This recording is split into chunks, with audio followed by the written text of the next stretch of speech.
ಎಲ್ರಿಗೂ ನಮಸ್ಕಾರ.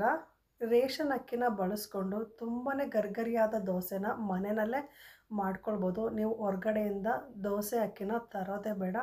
ನಿಮ್ಮ ಮನೇಲಿರುವಂತಹ ದೋಸೆ ಅಕ್ಕಿ ಅಥವಾ ದಪ್ಪಕ್ಕಿ ಅಂತ ಕರಿತೀವಲ್ವ, ಆ ಅಕ್ಕಿಲಿ ಗರ್ಗರಿಯಾಗಿರುವಂತಹ ದೋಸೆನ ಮಾಡ್ಕೊಳ್ಬೋದು. ಸರಿಯಾದ ಪ್ರಮಾಣದಲ್ಲಿ ಸರಿಯಾದ ಅಳತೆಯಲ್ಲಿ ನೀವು ಎಲ್ಲ ಪದಾರ್ಥಗಳನ್ನ ತಗೊಂಡು ಮಾಡಿದಾಗ ಈ ರೀತಿ ಗರ್ಗರಿಯಾಗಿರೋಂತಹ ದೋಸೆನ ಮಾಡ್ಕೊಳ್ಬೋದು. ಬನ್ನಿ ಹಾಗಾದರೆ ಈ ದೋಸೆ ಮಾಡ್ಕೊಳ್ಳೋದಕ್ಕೆ ಯಾವ್ಯಾವ ಪದಾರ್ಥ ಬೇಕು, ಯಾವ್ಯಾವ ಅಳತೆನಲ್ಲಿ ನಾವು ಹಾಕಬೇಕಾಗತ್ತೆ ಅಂತ ನೋಡ್ಕೊಳ್ಳೋಣ. ಮೊದಲು ನಾನು ಇಲ್ಲಿ 2 ಗ್ಲಾಸಷ್ಟು ಅಕ್ಕಿ ತೊಗೊಂಡಿದ್ದೀನಿ. ಇದು ರೇಷನ್ ಅಕ್ಕಿ, ದಪ್ಪಕ್ಕಿ ಅಂತಲೂ ಕರೀತಾರೆ. 2 ಗ್ಲಾಸನ್ನು ತೊಗೊಂಡಿದ್ದೀನಿ. 2 ಗ್ಲಾಸಿಗೆ ಒಂದು 5ರಿಂದ 6 ಜನ ಒಂದು ಟೈಮಿಗೆ ಆಗೋವಷ್ಟು ದೋಸೆನ ತಿನ್ಬೋದು. ಇನ್ನೊಂದು ಸ್ವಲ್ಪ ಹಿಟ್ಟು ಉಳಿಯುತ್ತೆ ಅಂತಲೇ ಹೇಳ್ಬೋದು. 2 ಗ್ಲಾಸ್ ಅಕ್ಕಿ ತೊಗೊಂಡಿದ್ದೀನಿ. 2 ಗ್ಲಾಸ್ ಅಕ್ಕಿಗೆ ನೋಡಿ ಈ ರೀತಿ ಚಿಕ್ಕ ಗ್ಲಾಸಲ್ಲಿ 1 ಗ್ಲಾಸಷ್ಟು ಪೂರ್ತಿಯಾಗಿ ತೊಗೊಳ್ಳಿ. ಚಿಕ್ಕ ಗ್ಲಾಸಲ್ಲಿ ಕಾಫಿ ಕುಡಿತೀವಲ್ವ, ಆ ಗ್ಲಾಸಲ್ಲಿ 1 ಗ್ಲಾಸಷ್ಟು ಉದ್ದಿನಬೇಳೆ ತೊಗೊಂಡಿದ್ದೀನಿ. ಒಂದು 2 ಸ್ಪೂನಷ್ಟು ಕಡಲೆಬೇಳೆ, ಒಂದು ಚಿಕ್ಕ ಸ್ಪೂನಲ್ಲಿ 2 ಸ್ಪೂನ್ ತೊಗೊಂಡಿದ್ದೀನಿ. ಒಂದು 2 ಸ್ಪೂನಷ್ಟು ಮೆಂತ್ಯ, ಒಂದು ಅರ್ಧ ಲೋಟದಷ್ಟು, ನೀವು ಪಾವಲ್ಲಿ ಅಳತೆ ಮಾಡೋದಾದರೆ ಅರ್ಧ ಪಾವು 2 ಗ್ಲಾಸ್ ಅಕ್ಕಿಗೆ ಹಾಕಿ ಚೆನ್ನಾಗಿ ಒಂದು 5ರಿಂದ 6 ಸಲ ನೀರಿನಲ್ಲಿ ತೊಳ್ಕೊಬೇಕು. ಇಲ್ಲಿ ನೀವು ಗರಿಗರಿಯಾಗಿ ಬರಬೇಕಂದ್ರೆ ಕಡಲೆಬೇಳೆ ಮತ್ತು ಮೆಂತ್ಯನ ಮಿಕ್ಸ್ ಮಾಡ್ದಲೇ ಹಾಕ್ಕೊಳ್ಳಿ. ಇದರಿಂದ ಈ 2 ಪದಾರ್ಥದಿಂದನೇ ದೋಸೆ ಗರಿಗರಿಯಾಗಿ ಬರುತ್ತೆ. ಇದನ್ನು ಚೆನ್ನಾಗಿ ನೀರಿನಲ್ಲಿ ತೊಳೆದು ನಾನು ಬೆಳಗ್ಗೆ 11 ಗಂಟೆಗೆ ನೆನೆಸಿಟ್ಟಿದ್ದೆ. ಈಗ ಸಮಯ ಸಂಜೆ 5 ಗಂಟೆ ಆಗಿದೆ. ಇವಾಗ ತೆಗೆದು ನೋಡಿದ್ರೆ ಅವಲಕ್ಕಿ, ಅಕ್ಕಿ, ಬೇಳೆಗಳೆಲ್ಲ ಚೆನ್ನಾಗಿ ನೆಂದಿದೆ.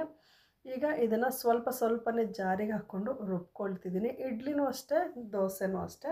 ಕರೆಕ್ಟ್ ಟೈಮಲ್ಲಿ ನೀವು ನೆನೆಸ್ಬೇಕು, ಕರೆಕ್ಟ್ ಟೈಮಲ್ಲಿ ರುಬ್ಬಿಡಬೇಕಾಗುತ್ತೆ. ಬೆಳಗ್ಗೆ ಒಂದು 10ರಿಂದ 11 ಗಂಟೆಗೆ ಈ ಅಕ್ಕಿನ ಇಡ್ಲಿಗಾದರೂ ಆಗ್ಬೋದು, ದೋಸೆಗಾದರೂ ಆಗ್ಬೋದು ನೆನೆಸ್ಕೊಳ್ಳಿ. ಸಂಜೆ 5ರಿಂದ 5:30 ಅಷ್ಟೊತ್ತಿಗೆ ರುಬ್ಬಿಟ್ಬಿಡಿ. ಆವಾಗ ಹಿಟ್ಟು ಚೆನ್ನಾಗಿ ಹುದುಗಿ ಬರುತ್ತೆ. ಈ ರೀತಿ ಅಕ್ಕಿನ ಮಿಕ್ಸಿ ಜಾರಿಗೆ ಹಾಕ್ಕೊಂಡು ಸ್ವಲ್ಪ ನೀರು ಹಾಕ್ಕೊಂಡು ದೋಸೆಗಾದರೆ ಸ್ವಲ್ಪ ನುಣ್ಣಗೆ ರುಬ್ಕೊಳ್ಬೇಕಾಗತ್ತೆ. ಸ್ವಲ್ಪ ಅಂದರೆ ಪೂರ್ತಿಯಾಗಿ ನುಣ್ಣಗೆ ರುಬ್ಕೊಳ್ಬೇಕು, ಸ್ವಲ್ಪನೂ ತರಿ ಇರಬಾರ್ದು. ನೋಡಿ ಈ ರೀತಿ ನುಣ್ಣಗೆ ಸ್ವಲ್ಪ ಗಟ್ಟಿಗೆ ರುಬ್ಕೊಳ್ಬೇಕು. ತುಂಬ ತೆಳುವಾಗಿ ಮಾಡಿಕೊಂಡು ದೋಸೆ ಗರಿಯಾಗಿ ಬರೋದಿಲ್ಲ. ದೋಸೆ ಕಾವಲಿಂದ ಎದೊಳೋದು ಕಷ್ಟ ಆಗುತ್ತೆ. ಹಾಗಾಗಿ ಕರೆಕ್ಟ್ ಅಳತೆನಲ್ಲಿ ನೀವು ಹಿಟ್ಟನ್ನು ನೆನೆಸ್ಕೊಳ್ಬೇಕು. ಅಷ್ಟೇ ಸಮಯ ನೆನೆಸಿಡಬೇಕು, ಜೊತೆಗೆ ಹದವಾಗಿ ರುಬ್ಬಬೇಕು. ಹಿಟ್ಟನ್ನೆಲ್ಲ ರುಬ್ಬಾದ್ಮೇಲೆ ಚಳಿಗಾಲ ಆಗಿದ್ದರೆ ಸಂಜೆನೇ ಉಪ್ಪನ್ನು ಸೇರಿಸ್ಕೊಳ್ಳಿ. ನೋಡಿ ನಾನು ರುಬ್ಬಿದ ತಕ್ಷಣ ಉಪ್ಪು ಹಾಕಿ ಚೆನ್ನಾಗಿ ಮಿಕ್ಸ್ ಮಾಡಿಕೊಂಡು ಈಗ ಸಮಯ 5:30 ಆಗಿದೆ. ಇವಾಗ ಒಂದು ಪ್ಲೇಟನ್ನು ಮುಚ್ಚಿಡ್ತಿದ್ದೀನಿ. ಬೆಳಗ್ಗೆ ಆಗೋಷ್ಟೊತ್ತಿಗೆ ಈ ಹಿಟ್ಟು ಚೆನ್ನಾಗಿ ಹುದುಗಿ ಬರುತ್ತೆ. ಬೇಸಿಗೆ ಆದರೆ ನೀವು ಹುಳಿ ಬರುತ್ತೆ, ಸಂಜೆನೇ ಉಪ್ಪು ಹಾಕಿದ್ರೆ ಬೆಳಗ್ಗೆ ಎದ್ದ ಮೇಲೆ ನೀವು ಉಪ್ಪು ಹಾಕ್ಕೊಳ್ಳಿ. ಈಗ ಚಳಿಗಾಲ ಆಗಿರೋದ್ರಿಂದ ಉಪ್ಪು ಹಾಕಿ ನಾನು ಕಲಸಿ ಇಟ್ಕೊಂಡಿದ್ದೀನಿ. ಬೆಳಗ್ಗೆ ಇವಾಗ ಒಂದು 10 ಗಂಟೆ ಆಗಿದೆ. ನೋಡಿ ತಿಂಡಿ ಮಾಡೋ ಟೈಮ್ಗೆ ಹಿಟ್ಟನ್ನು ಓಪನ್ ಮಾಡಿ ನೋಡಿದ್ರೆ ಎಷ್ಟು ಚೆನ್ನಾಗಿ ಹುದುಗಿ ಬಂದಿದೆ ಅಂತ. ಬೇಸಿಗೆ ಹಾಕಿದ್ರೆ ಈ ಪಾತ್ರೆ ಫುಲ್ ಬರುತ್ತೆ ಮೇಲೆ, ಅಷ್ಟು ಹಿಟ್ಟು ಚೆನ್ನಾಗಿ ಉಬ್ಬಿ ಬರುತ್ತೆ. ಈಗ ಚಳಿಗಾಲ ಆಗಿರೋದ್ರಿಂದ ಸ್ವಲ್ಪ ಉಬ್ಬಿ ಬರೋ ಪ್ರಮಾಣ ಕಮ್ಮಿ ಆಗಿರುತ್ತೆ. ಹಿಟ್ಟೆಲ್ಲ ಚೆನ್ನಾಗಿ ರೆಡಿ ಆಗಿದೆ. ದೋಸೆ ಹಂಚು ಸಹ ಬಿಸಿ ಆಗಿದೆ. ಹಂಚನ್ನ ಚೆನ್ನಾಗಿ ಬಿಸಿ ಮಾಡ್ಕೊಂಡ್ಮೇಲೆ ಉರಿನ ಸಿಮ್ ಮಾಡ್ಕೊಳ್ಳಿ. ಸಿಮ್ ಮಾಡಿಕೊಂಡು ಸ್ವಲ್ಪ ಒಂದು 2 ಕಾಳಷ್ಟು ನೀರನ್ನು ಹಂಚಿಗೆ ಚುಮ್ಕಿಸ್ಕೊಂಬಿಟ್ಟು ನಂತರ ದೋಸೆ ಹಾಕ್ಕೊಳ್ಳಿ. ಆವಾಗ ದೋಸೆ ಗರಿಯಾಗಿ ಬರುತ್ತೆ. ದೋಸೆನ ಹಾಕ್ಕೊಂಡ್ಮೇಲೆ ಮೇಲೆ ಸ್ವಲ್ಪ ಎಣ್ಣೆ ಹಾಕ್ಕೊಂಡು ಈಗ ಸ್ಟವ್ ಉರಿನ ಜಾಸ್ತಿ ಮಾಡ್ಕೊಳ್ಳಿ. ಜಾಸ್ತಿ ಮಾಡಿಕೊಂಡು ಚೆನ್ನಾಗಿ ದೋಸೆನ ಬೇಯಿಸ್ಕೊಳ್ಳಿ. ಈ ರೀತಿ ಕೆಂಪು ಚಟ್ನಿ ಮಾಡಿಟ್ಕೊಂಡಿದ್ದೆ. ಇದು ಬ್ಯಾಡಗಿ ಮೆಣಸಿನ್ಕಾಯಿಂದ ಮಾಡಿರೋದ್ರಿಂದ ಅಷ್ಟು ಖಾರ ಇರಲ್ಲ. ಇದನ್ನು ನೀವು ದೋಸೆಗೆ ನಿಮಗೆ ಎಷ್ಟು ಬೇಕೋ ಅಷ್ಟು ಹಾಕ್ಕೊಳ್ಳಿ. ಎಷ್ಟು ಹಾಕಿದ್ರೂ ಚೆನ್ನಾಗಿರುತ್ತೆ, ಇದು ಖಾರ ಆಗೋಲ್ಲ.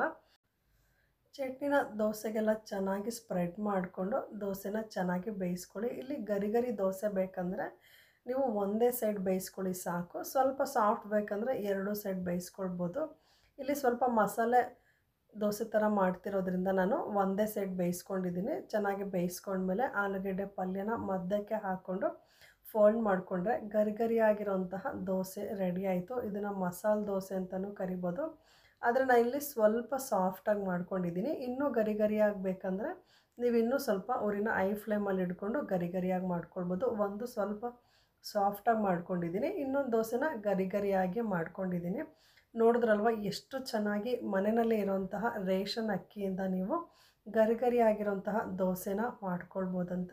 ನಿಮಗೇನಾದರೂ ಈ ಕೆಂಪು ಚಟ್ನಿ ರೆಸಿಪಿ ಬೇಕು, ಇಲ್ಲ ಪಲ್ಯದ ರೆಸಿಪಿ ಬೇಕಾದರೆ ಕಮೆಂಟ್ ಮಾಡಿ ತಿಳಿಸಿ, ಆ ವಿಡಿಯೋನ ಅಪ್ಲೋಡ್ ಮಾಡ್ತೀನಿ. ಈ ದೋಸೆ ರೆಸಿಪಿ ನಿಮಗೆ ಇಷ್ಟ ಆಗಿದರೆ ನಿಮ್ಮ ಸ್ನೇಹಿತರಿಗೂ ಸಹ ಈ ವಿಡಿಯೋನ ಶೇರ್ ಮಾಡಿ. ಮತ್ತೊಂದು ಹೊಸ ರೆಸಿಪಿಯೊಂದಿಗೆ ಮುಂದಿನ ವಿಡಿಯೋದಲ್ಲಿ ಭೇಟಿ ಆಗ್ತೀನಿ. ನಿಮಗೇನಾದರೂ ಈ ರೆಸಿಪಿ ಬಗ್ಗೆ ಡೌಟ್ ಇತ್ತಂದರೆ ಕಾಮೆಂಟ್ ಮೂಲಕ ನೀವು ತಿಳಿಸ್ಬೋದು. ನಾನು ಪ್ರತಿ ಕಾಮೆಂಟ್ಗೂ ರಿಪ್ಲೈ ಮಾಡೋಕ್ಕೆ ಟ್ರೈ ಮಾಡ್ತೀನಿ. ಮತ್ತೊಂದು ಹೊಸ ರೆಸಿಪಿಯೊಂದಿಗೆ ಭೇಟಿ ಆಗೋಣ. ಧನ್ಯವಾದಗಳು.